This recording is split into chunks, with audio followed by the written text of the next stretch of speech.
এত ওজন এই বসির বস্তায় গেলাম বাজারে হালার এত গাড়ি রাস্তাঘাটে আইজেটা আমি গাড়ি পাই না বুড়ো মানুষ ওরে মা গরে মা খুব কষ্ট হয়েছে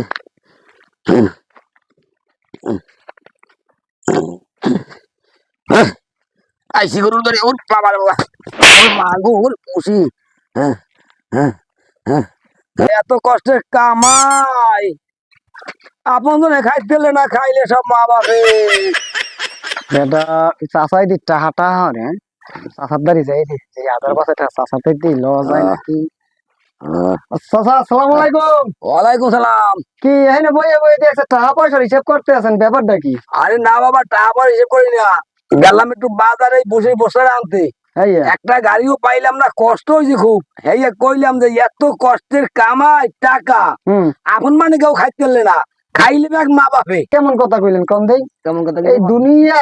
এই দুনিয়ার মধ্যে বাপ মারতেন না কম দিস আপন বলতে কেডা আছে? কেমন বলতে মা তোমার চাষি আছে না? ও চাষি কই তয়? তুমি জানো না তোমার চাষি দিয়ে আমার হালাই ধুয়ে গেলে।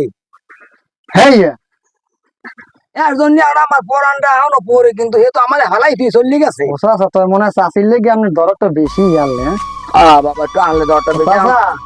কত হয়েছে কি জানেন, আমি তো আইসালাম ওই করে টাহার বিন্নে, এখন আপনার যে কষ্টের কথা শুনলাম এতে মুই আর আপনার ধরে টাহা চাম হয়ে গেছে। তা দোয়াই দেন যাই। ঠিক আছে যাও, আমি বাসি না, আমার যাতো নাই, উনি আইসে টাহা নেতে। আমার টাহাই বইবে আমি গুতো না, আমি টাহা দেব পাগলের গোষ্ঠী।